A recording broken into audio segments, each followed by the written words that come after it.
passing. Well done. You did really well, and yeah, you should be really proud of yourself.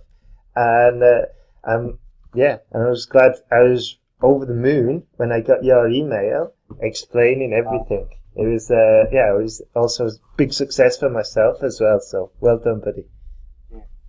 Well, I just want to thank for you giving me this kind of opportunity to just talk to you, just can we can so that we can face to face and saying thank you to you instead of writing email and don't know what to write other than thank you or appreciate. Wow. No, really, I cannot achieve this without your help, without your, I call it magic book.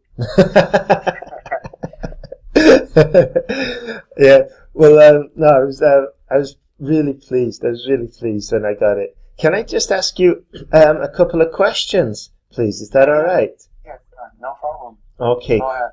All right, cool. So could you just explain your situation, like where you're from, why you needed to pass IELTS, and the problems you had? All right, no problem. First of all, I come from China, a city called Qingdao, which is really a beautiful city, as beautiful as Sydney in my mind, actually. Mm-hmm. And I actually finished Master of IT in the University of Technology Sydney at the end of 2013. Mm-hmm. At that time, actually, I only need the IELTS result, the required IELTS result, which is each part of them, they need each part of them, the bands to be over 7 bands. Mm. So listening, reading, speaking, writing, all of them have to over 7 at one test. Mm-hmm. And so that it meets the requirement of immigration application. Mm-hmm. So that was my situation. And then yeah, basically that was my situation. Okay then. All right. And what was the problems you had with IELTS? Which areas were really causing you a bit of a challenge? I really stuck at the writing part. I have actually, this was for this time that I passed all of them past 7. This was the first time I achieved 7 bands of writing. Mm-hmm. For all of the other tries before, it was like 6.5, minimum 5.5. Yeah, problem.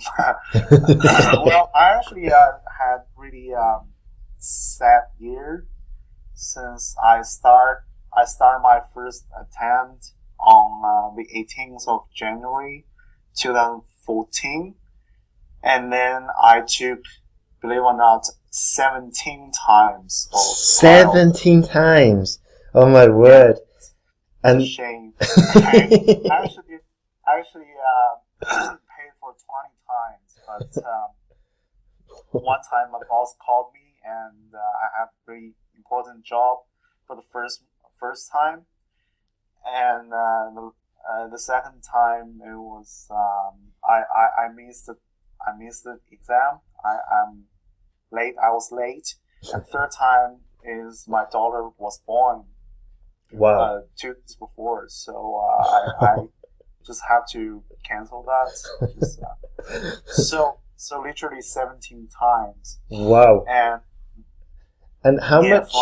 Sorry, can I just interrupt? How much does the exam cost to take there in Australia? It's $330 for each time. $330.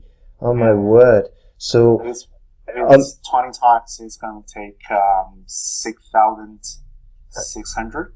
Yeah, around about that, $6,600. Wow, that's incredible. But on the plus side, that's pure determination.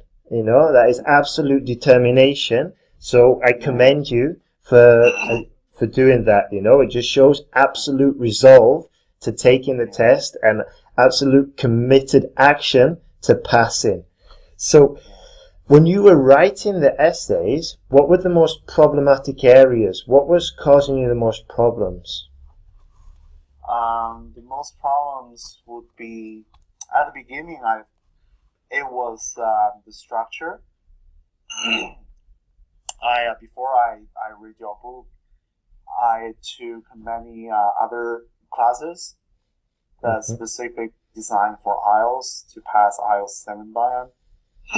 They concentrate on structures, and I really implement the structures, and I thought I indeed learned something. I used all the things they told me, all the sentence they told me, but eventually I think the biggest problem would be actually those small mistakes. I see. Yeah, I find I have lots of I don't have problem on structure on those big parts. On those I can write really elegant sentences, but really I just found I made thousands of mistakes about third person singular and tense agreement and singular plural agreement, and some of them would be articles. Yeah. So yeah. Those are very, very common challenges. The articles, the singular plural agreement, and like you said, if there's nobody like showing you exactly or pinpointing exactly where those mistakes are, it's almost impossible to improve. No, it's very not impossible. So how did carry on? Sorry. Yeah. Just go on. All right. I was just going to say, so, like once you discovered your errors, how did you make sure, or how did you remember not to sort of like commit them again, so you could really push for improvement? I actually use one of your technique that I write them down as a mistake list, and I just frequently review them and just keep telling myself, dare you make that again, make that mistake again. And just pay attention when I'm practicing, and if I miss a single S, or I just when I'm making problems such like this, I just correct it by myself. Exactly. Yeah. I think that's a massive sort of like idea of philosophy, that if you can take that and really, one thing is being aware of your mistakes, but the second is being taught and implementing a kind of like system to make sure that it doesn't happen again. And I think that's where real improvement starts to happen, you know? Yeah, and when I see a student actually taking that on board and implementing it like you did, it's fantastic, especially when they're passing, not only when they're improving essay by essay, which is what was happening with you, but also when you get the email, when I got the email afterwards, like, hey, I passed, fantastic. All right, so what advice would you give to students who are in a similar situation to yourself?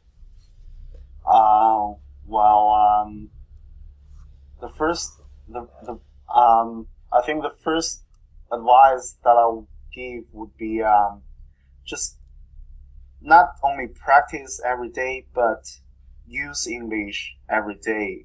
Like you have to involve yourself into the environment. Like I not only listen to your fantastic podcast and trying to mimic your accent.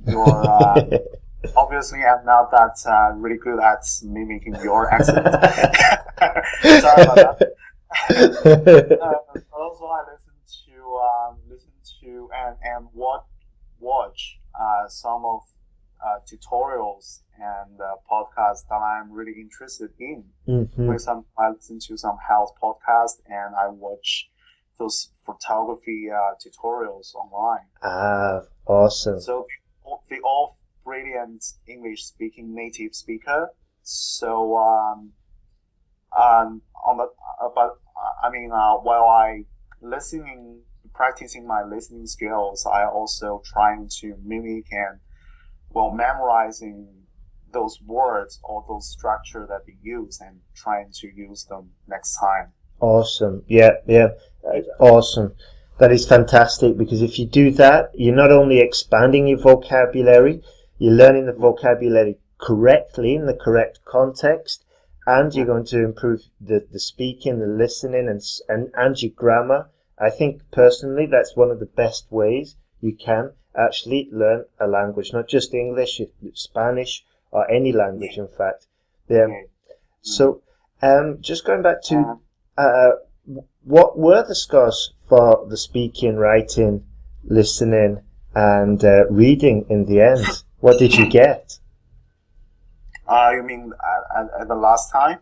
Yeah. Last time? Mm-hmm. So I got listening for 7.5, reading as usual 8, band 8, and listening and writing I was getting band 7. Right. So 7.5, 8, 7, 7. Right. And wow. I was like crazy, screaming when I saw that. And also, please, if I have time, please allow me to give a second advice that, if I may, just strictly, directly speak to the listeners. Yeah, of course. And please listen to Ben's the 74th podcast, which is called Getting Motivated to Retake the IELTS exam. I remember I was on the train. I was really frustrated when I got my 15th or 14th failed exam result. And I was on the train. I was like, I'm giving up. But it was just a coincidence that I listened to your the number 74, Getting Motivated to Retake the IELTS exam. And all the technique you said, all the motivation word you used, all the encouragement, make me to say to myself that you have been through this cruel year. And dare you say give up. You cannot go back. I can see I'm really tired, but I can't see I can't. Exactly. So just keep going on. If I can make this, you can make this. Absolutely. Yeah. Thank you, man. Thank you. That is awesome advice. That is fantastic advice. Phil, but yeah, it is what it is. Yeah. How I feel currently. No, absolutely, Kevin. Absolutely, man. And I said right at the beginning, I said that you had like a fighter, determined attitude, taking this and not giving up and just carrying on, going for it. And I'm really happy that that episode number 74 really pushed you, because I've been there as well, and I know that when you keep getting knocked down and knocked down and knocked down, you need sort of like to get yourself back on your feet and taking actions and not saying I can't and just pushing on, pushing through. That's the only way you can really do this and get over these challenges, So I totally agree, and I'm glad you gave that message, because I know for a fact that there'll be lots of students out there who are in exactly the same predicament you were in, the same situation a couple of months ago, and now they hear you and you've passed the IELTS exam and you're moving on and you're going to get your residency and you've done it. Yeah. So well done, mate. Well done. Okay. Well then, big thank you for agreeing to do this interview, and Yeah. Do you have anything else to say to any IELTS students? I think the only thing I want to say is just to encourage them that to keep going. And I actually haven't finished Ben's sentence guide since for this exam I actually just bought the book for 2 days. I read through for the first 3 chapters and just skimmed the last several complex sentence, but just skim.